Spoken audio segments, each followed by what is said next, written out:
Welkom by Ekerk Lewendig, die podcast. Ekerk is 'n aanlyn geloofsfamilie waar ons saam na Jesus soek deur sy woord en dan sy hart uitleef na ander.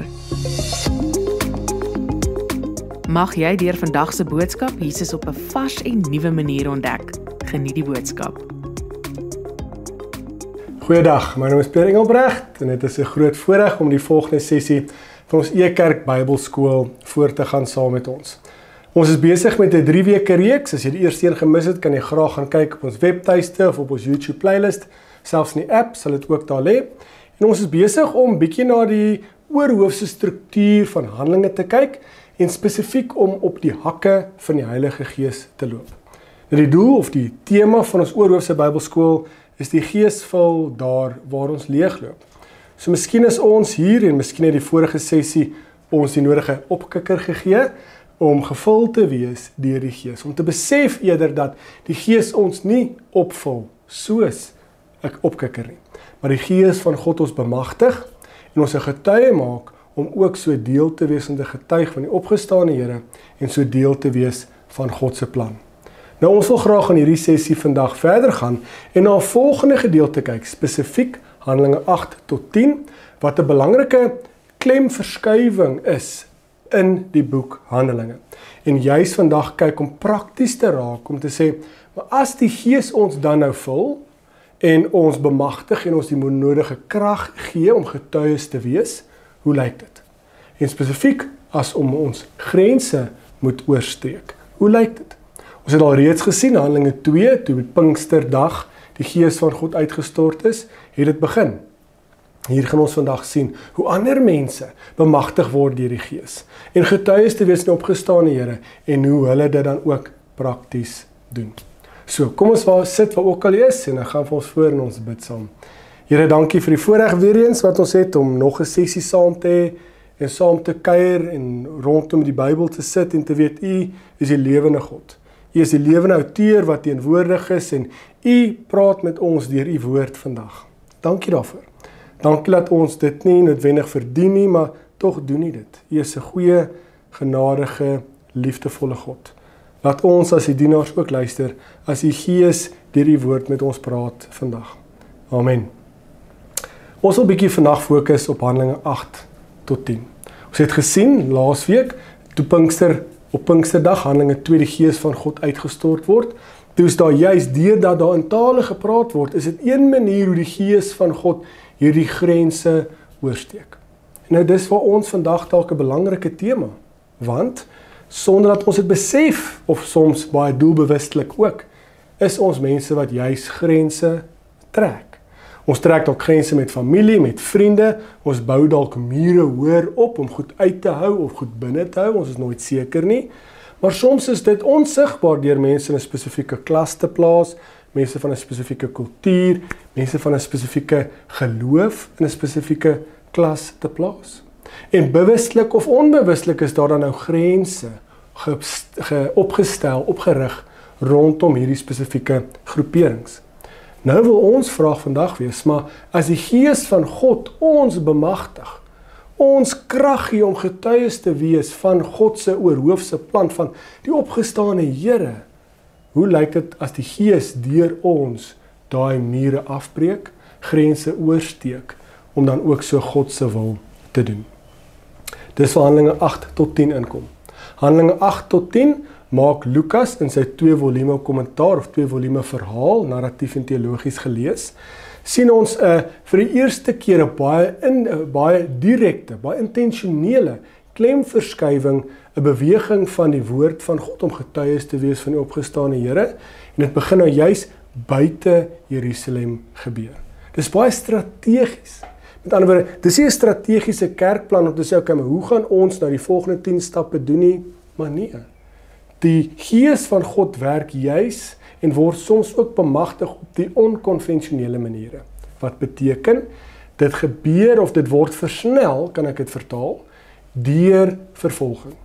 Ons het gelees, nadat Stefanus as 'n martelaar, gestenig is, doodgemaak is, word die gemeente, die eerste beweging van mense wat glo in die opgestane Here, word hulle verstrooi. Maar juist deur hierdie krisis word die plan van God, onthou hulle die taal van Lukas Handelinge, word hierdie plan van God nie gesmoor nie. Die plan van God word nie afgewater nie. Nee, maar dit word in 'n volgende fase ingedryf. En onthou julle Lukas 24 Handelinge 1, wat is die doel? Die plan van God is, gaan na Judea toe, Jerusalem, Judea, Samaria, na die uithoeke van die wêreld toe. Dis soos 'n klippie wat val in water of 'n druppel, en dan is hierdie konsentriese sirkels wat uitbeweeg. Handelinge 8 tot 10 is 'n volgende fase van hierdie uitvloeisel, hierdie versnelling van God se plan om die koninkryk van God, die opgestane Here, te verkondig aan die uithoeke van die wêreld. Ons gaan jy sien dat hier begin ons na Judea en Samaria as 'n baie belangrike invalshoek hê, 'n klemverskywing in die plan van God se uitvloeisel daarvan. So, Lukas, soos ons al reeds gesê het, skryf nie 'n verhaal nie, maar hy komponeer as te ware teologiese taal 'n heilsgeskiedenis, waarbinne God die primêre agent is. En wat dit beteken, duidelik, Petrus het Handelinge 2, jammer, sy toespraak, Joël 2 aangehaal. Toe praat ek van hy gooi 'n visstok baie ver terug, wat net beteken dat hierdie is deel van God se verlossingsplan. God het al deur die profete vir ons verkondig. Hierdie is net 'n volgende fase uitvloeisel van hierdie plan van God. So die Gees, juis Handelinge 8 tot 10, gebruik vervolging as 'n middel tot sending. Hierdie verstrooiing wat ons kan sien van gelowiges maak nuwe momentum los van God se missie en sy sending. So Handelinge 8 is nie net 'n toevallige syferhaal nie, maar as half 'n teologiese noodsaaklikheid. Die omheining van Jerusalem, Joodse godsdienstiges wat bymekaar kom, word deur God self oorgesteek. Handelinge 8 is hierdie oorgangshoofstuk wat grense oorskry, wat mure afbreek en hierdie voorbeeld vir ons stel om deel te wees van God se plan. Belangrik, want wat is die grense wat die Gees van God oorskry? 1, kulturele grense, 'n Samaritaan. Ons gaan dit lees. Ons gaan sien dat dit ook godsdienstige of religieuse grense is deur van Simon te lees. Ons gaan praat van hoe dit etniese en liggaamlike grense oorskry. As ons praat van die Ethiopiese hofamptenare Enog. So die Gees ontbind gevestigde skeidslyne, mure, grense wat ek en jy of die gemeenskap oprig en vorm uit die verstrooide gemeente wat gebeur het, versnel word deur die dood van Stefanus. Dan sien ons half as 'n sending volk, 'n missionêre volk, kan ons ook die teologiese taal gebruik. Ons gaan ook sien vandag dat hierdie Gees van God wat ons lei, die Gees van God wat opdaag en God wat deur sy Gees ons bemagtig om getuies te wees, ons lei, is ook so persoonlik en korporatief. Ons gaan spesifiek kyk na Filippus wat gestuur word vir 'n spesifieke doel. En dan ook so die Jerusalem kerk wat alreeds bevestig is deur Petrus hulle, die Jerusalem gemeente wat glo in die opgestane Here, kom dan en bevestig hierdie gebeure wat die Gees van God deur Filippus doen. So sien ons half dat die Gees van God, daar's ook 'n universele eenheid, of kom ons gebruik eerder die woord apostoliese eenheid, van hoe die apostels, maak nie saak of jy net die 12 disippels is wat apostels word nie, of deur Filippus of deur Paulus later nie. So is die Gees van God werk deur sy apostels. Kom ek lees vir ons saam Handelinge 8 vanaf vers 4. Die gelowiges het in alle rigtings gevlug, maar hulle het aangehou om die goeie nuus bekend te maak. Hulle het die woord van God uitgedra. Filippus het toe afgegaan na die stad Samaria. Daar het hy die goeie nuus oor Christus ook aan hulle bekend gemaak. Almal het baie mooi geluister na alles wat hy sê. Dit was nadat hulle gehoor en gesien het dat hy groot wondertekens doen. Baie mense wat onrein geeste in hulle gehad het, is bevry. Hierdie bose geeste het hard geskree terwyl hulle uit die mense gaan. Baie ander mense wat verlam was en baie wat nie kon loop nie, is ook gesond gemaak. Daar was groot vreugde in die stad. So hier sien ons hierdie konteks, hierdie eerste merker of sigbare manifestasie wil ek die woord amper gebruik om te sê, hoe lyk dit as die Gees opdaag, ons bemagtig en grense oorsteek. Die konteks. Na die dood van Stefanus word die gemeente verstrooi, hulle vlug vir hulle lewe. Die vervolging dryf die disippels uit Jerusalem uit. Tot nou toe het die disippels, apostels, bemagtig deur die Gees, getuig van die opgestane Here. En die eerste gemeente in Jerusalem het tot ontstaan en hulle het saam begin glo dat die Jesus Christus leef. Die eerste gemeente wat glo in die opgestane Here. Nou word hulle versprei, hoe kan ek sê, ironies genoeg, dra hierdie vervolging by tot die verspreiding, het versnel die evangelie. Ons sien, Filippus is een van die diakens wat gekies is in Handelinge 6, en nou beland hy juis in Samaria, Handelinge 8 vers 5. Dit is belangrik, onthou julle Handelinge 1 vers 8 of 7 tot 8, het Jesus vir die apostels gesê, disippels, gaan na Juda en Judea en Samaria toe.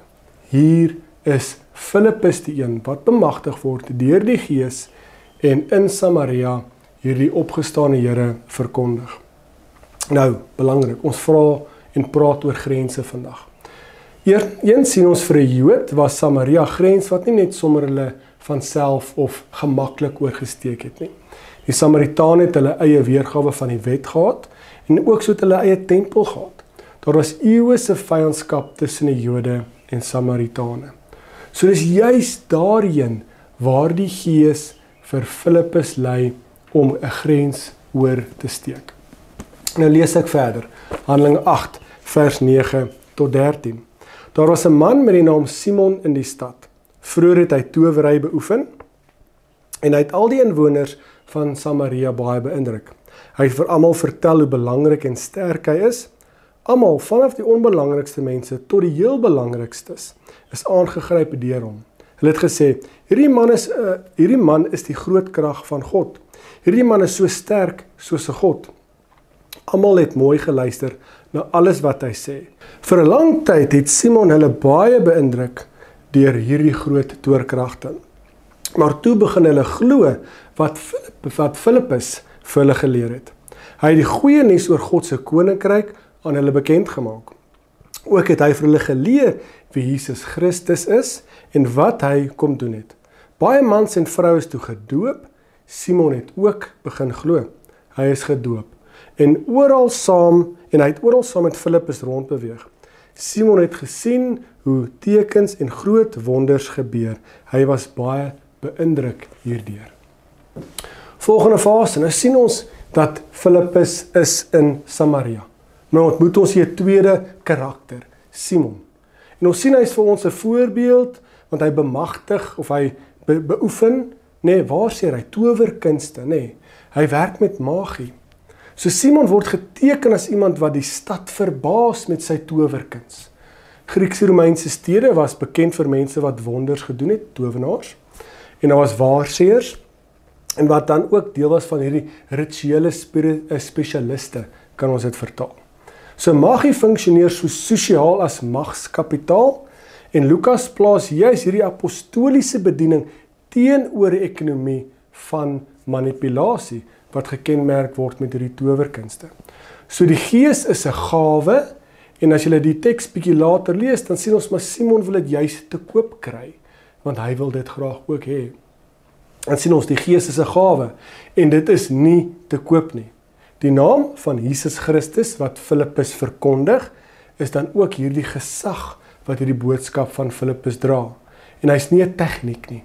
Jesus is nie net 'n tegniek wat ons kan doen, soos 'n aanvulling wat ons drink, om bietjie krag te gee as ons dit nodig het nie. Maar die Gees van God werk die God werk deur sy Gees, en Jesus Christus is die een wat ons verkondig, en Jesus Christus is die een wat hierdie krag vir ons gee. So Simon gaan ons bietjie later lees, of jy kan self die teks gaan lees, is beïndruk met hierdie groot krag wat gepreek word deur Filippus. So, ons sien dat hierdie kontras is dat Simon word as te ware ontmasker wanneer hy na Filippus en die ware, egte krag van Jesus Christus wat hy verkondig nadat Filippus bekragtig is bemagtig is deur die Gees om van Jesus Christus te vertel. So nou sien ons hierdie mense skuif van om geïmpressed te wees met Simon se towerkuns, dan sien hulle skuif hulle fokus eerder na die ware evangelie, na Jesus toe. So die naam van Jesus en die koninkryk word verkondig. Hoe reageer hulle? Net soos in Handelinge 2, hulle word gedoop. Met oorgawe word hulle gemerk en is hulle deel van God se nuwe plan of nuwe koninkryk, deel van God se plan. So, belangrik, selfs Simon, die towenaar, glo en word gedoop. Maar Lukas los 'n bietjie van 'n spanning vir ons, nê. Dat hy sê, gaan hy getransformeer word, Simon? Gaan hy homself waarlik Godwaarts heroriënteer? Gaan hy homself losmaak van sy verlede van die towerkuns? Of gaan hy nou juis met hierdie nuwe krag van Jesus sy towerkuns probeer volhou? Ons weet nie. Maar hier sien ons vir ons in ons Bybelskool vandag die eerste belangrike grens wat oorgesteek word as die Gees van God ons bemagtig en ons getuig van die opgestane Here. God se Gees bring nuwe lewe selfs by jou historiese vyande. En dis wat Simon, ons kan Simon vertaal as so iemand. Hy's iemand wat letterlik besig is om towerkuns te beoefen. Dis dalk 'n historiese vyand van 'n ander gode wat hy mee besig is en hy verkondig hierdie ander gode en gebruik dit as te ware om vir hom ook inkomste en 'n ekonomie en 'n magspel te wees en mense hang aan sy lippe. Maar Filippus kom, bemagtig deur die Gees, gekies as diaken, die Gees van God gee hom die krag en bemagtig hom en hy verkondig hierdie ware krag, Jesus Christus. En dit kan nie opgemeet word daardeur nie. En die Gees van God wat deur Filippus praat, laat hierdie grens oorgeskryf word en selfs Simon kom tot geloof. Tweede teksgedeelte wat ek graag saam wil lees. Handelinge 8 vers 26 tot 40. Toe kom praat die engel van die Here met Filippus, volgende verhaal. Ons beweeg aan na volgende narratief toe. Hy het vir hom gesê, staan op en begin stap in 'n suidelike rigting. Neem die pad wat van Jerusalem afgaan tot in Gaza. Hierdie pad loop deur die woestyn. Filippus het dadelik opgestaan en begin stap. Hy loop toe 'n Ethiopië raak. Hierdie man was 'n ontmande. Hy was 'n baie belangrike amptenaar in diens van die koningin van Ethiopië. Sy het bekend gestaan as die Kandake. Hierdie man was aan die hoof van al haar geldsake. Vroeger het hy na Jerusalem toe gekom om God te aanbid. Hierdie amptenaar was op pad terug huis toe op sy wa. Hy was besig om te lees uit die profeet Jesaja. Toe sê die Gees vir Filippus, stap nader en klim op sy wa. Filippus het vinnig nader gehardloop en hy het gehoor hoe dat die amptenaar hardop lees uit die profeet Jesaja. Hy vra toe vir hom, verstaan jy enigiets wat jy daar lees? Toe antwoord hy, hoe sal ek so iets regkry as iemand nie vir my verduidelik, sodat ek kan verstaan nie? Hy nooi toe vir Filippus om langs hom op die wa te kom sit en hy het dit dadelik gedoen. Die gedeelte in die skrif wat die amptenaar besig was om te lees, was die volgende. Soos 'n skaap is hy gelei om geslag te word. Soos 'n lammetjie was hy doodstil in die teenwoordigheid van sy skeerder. Hy het nie sy mond oopgemaak nie. Hy is verneder. Daar is geen geregtigheid bewys aan hom nie. Dit is weggevat van hom af.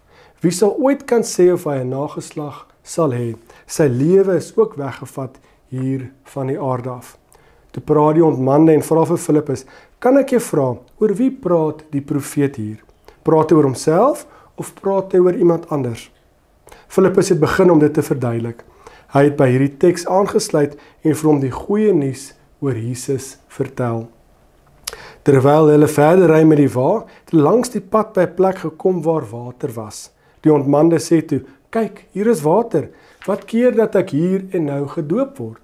Hy het beveel dat die wa moet stop. Hulle albei, Filippus en die ontmande, afgeklim en in die water ingestap. Filippus het hom gedoop, hierna het hulle uit die water gestap. Toe vat die Here se Gees vir Filippus weg.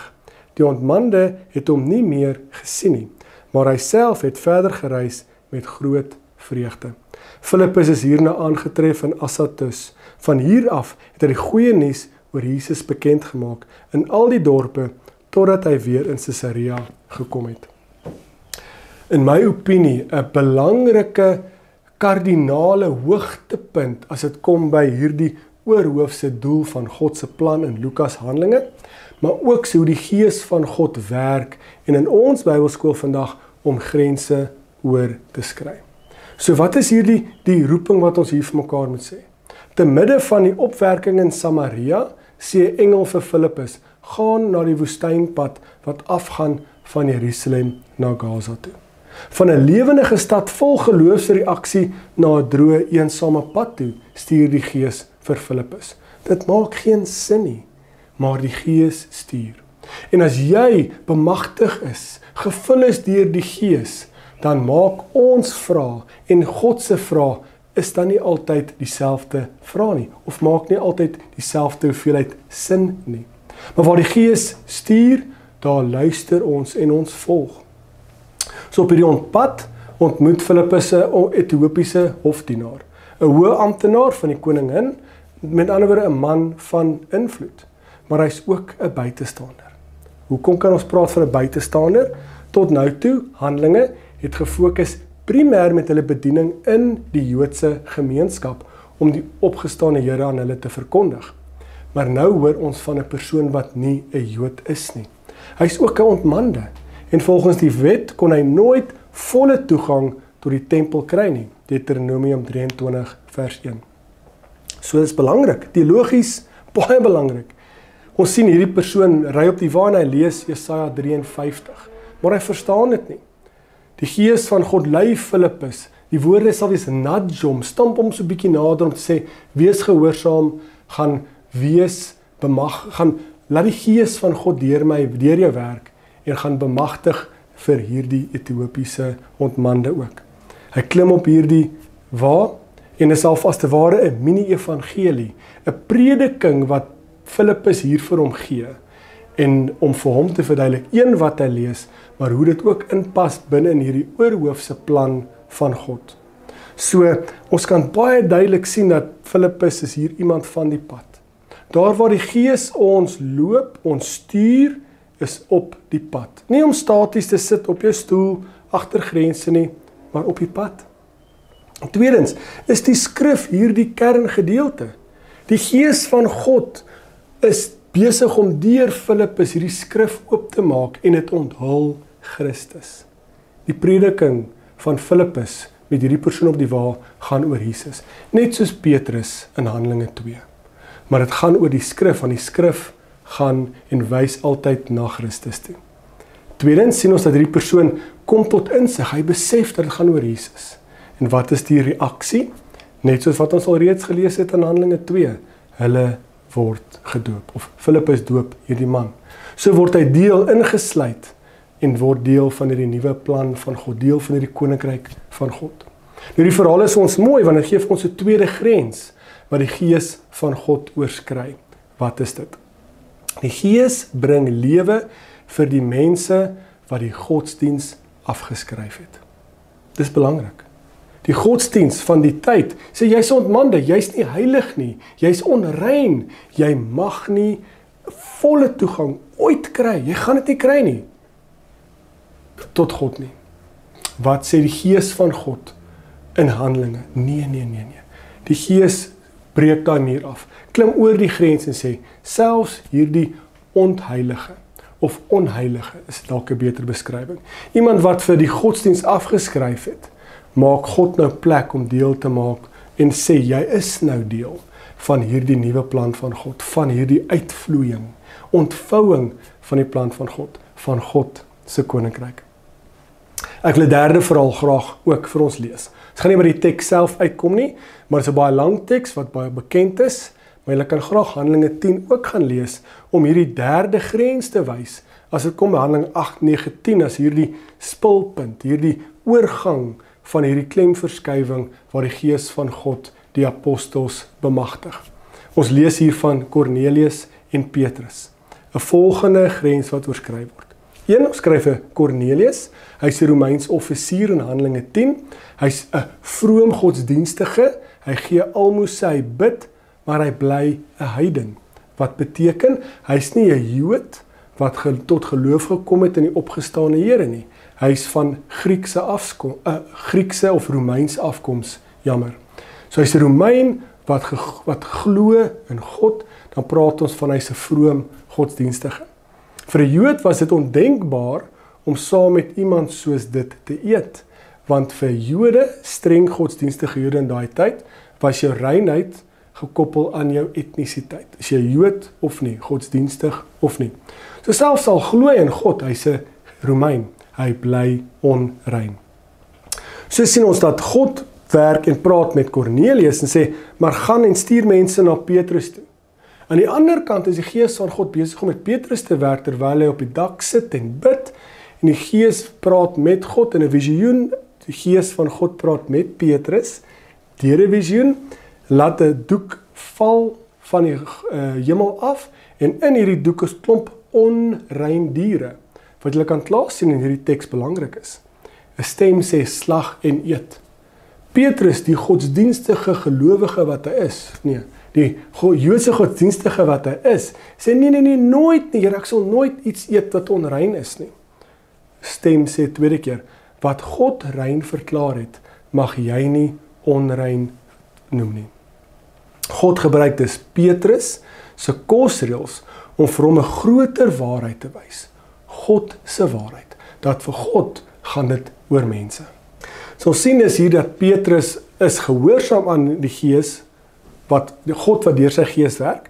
Petrus gaan na Kornelius toe, dan sien ons hoe die Gees van God hierdie laat ons sê die meeting orchestrate, nee, om te sê, Kornelius en Petrus kom by mekaar.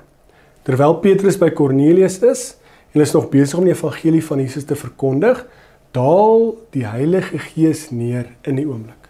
Nou, dit is vir ons 'n teologiese belangrike kernpunt in Handelinge. Hoekom? Handelinge 2, Pinkster 1.0 noem ek dit, of Stefan gebruik ook daai taal. Waar is die Gees van God uitgestort? In Jerusalem. Ek het die klem gesê in die vorige Bybelskool, dis primêr Joodse godsdienstiges. Verseker is dat mense uit ander geografiese areas ook, ja, maar Jerusalem is hierdie teologiese en geografiese godsdienstige kernpunt van Joodse godsdienst. Die Gees van God word daar uitgestort. Die Gees van God werk deur die apostels en die eerste gemeenskap, die eerste gemeente wat glo in die opgestane Here, word gepreek, word gestig en hulle bedien in Jerusalem. Nou sien ons Handelinge 8, 9, 10. Nou word die Gees uitgestort, maar op wie? Op Kornelius. Op 'n heiden. So dit wys dat die Gees van God is nie slegs vir 'n sekere godsdienstige gehoor nie, vir 'n sekere etniese volk nie. Nee. Die derde die grens wat die Gees oorskry is dat die Gees bring lewe vir mense wat ek en jy, die wêreld, die godsdiens as onrein sou afmaak. Of in 'n boksie sal plaas van, maar julle is onrein, julle is nie eintlik so gelowig soos ons nie. Die Gees kom breek daai boksie oop en sê nee. Die Gees is ook vir hulle daar. Die Gees is ook daar en hulle kan nou kies of hulle wil hulle self Godwaarts oriënteer of nie. So hierdie kernpunt van Lukas 8, 9, 10 sien ons nou hierdie teologiese klem, né? Daai Handelinge 1 vers 8, dit begin in Jerusalem. Dit ons gesien hoe dit ook in Judea verkondig word. Die konsentriese sirkels word weier gepreek, dit gebeur ook in Samaria. En nou gaan ons in die volgende Bybelskool sien hoe Paulus dit juist daardie uithoeke van die wêreld toevat. Maar Handelinge 8, 9, 10 wys ons van waar die Gees opdaag, grense oorskry word. En is deel van God se plan. Ek vat saam, wat is hierdie grense wat die Gees oorskry? So ek wil dit stel en vra vir jou, as ons die Bybelskool saamvat vanaand. Wie is jou Samaria? Wie is jou historiese vyand? Mense wat onrein is? Of jy kan ook vra, wie is jou Simon? Wie is die towenaar wat met towerkuns godsdiens gebruik, maar vir nie altyd die regte redes nie? So dis mense wat afbreek, histories, godsdienstig ook. Wie is die mense in jou wêreld wat jy geneig is om af te skryf om te vermy? Dalk 'n etniese groep, dalk mense wat nie glo nie, dalk 'n sekere sosiale klas, dalk mense wat vir 'n politieke party stem, dalk mense wat jy net vir geen rede in 'n boksie plaas nie. Die Gees lei jou juis daarheen. 'n tweede grens wat oorskry word, is wie is jou Ethiopiese hofdienaar, as ons die verhaal vat. Wie is die mense wat die godsdiens van ons tyd afskryf? Die Gees stuur ons juis na mense toe wat godsdiens dalk vertrap, of uitskuif, of afskryf. En die Gees van God is hier vandag en hy vra jou, my, en hy bemagtig ons om 'n tree te gee na daai mense toe wat die godsdiens of geloof dalk afskryf. En dan te sê, maar julle kan deel wees van God. Derde grens wat die Gees van God oorskry is deur 'n vraag van, wie is jou Cornelius? Wie is jou onrein mense? Wie is die mense wat nie soos jy glo, soos jy lyk, soos jy praat nie? Wat dalk kultureel anders is, wat dalk etnies anders is, maar ook meer as dit godsdienstig anders is. Die Gees is besig om te werk, daar met iemand, hier met my, daar met jou, en ons moet net gehoorsaam wees aan die Gees. En die Gees is besig om God se wil vir ons oop te vou, deur hierdie goue draad wat deur 'n mat of 'n tapestrie gevleg is. En ons moet net ons deel doen, deur daai een tree te gee, om dalk binne in 'n grens te gaan, 'n muur te oorskry, om ook so hierdie boksies wat ons op te rig, af te breek, so die Gees van God kan opdaag.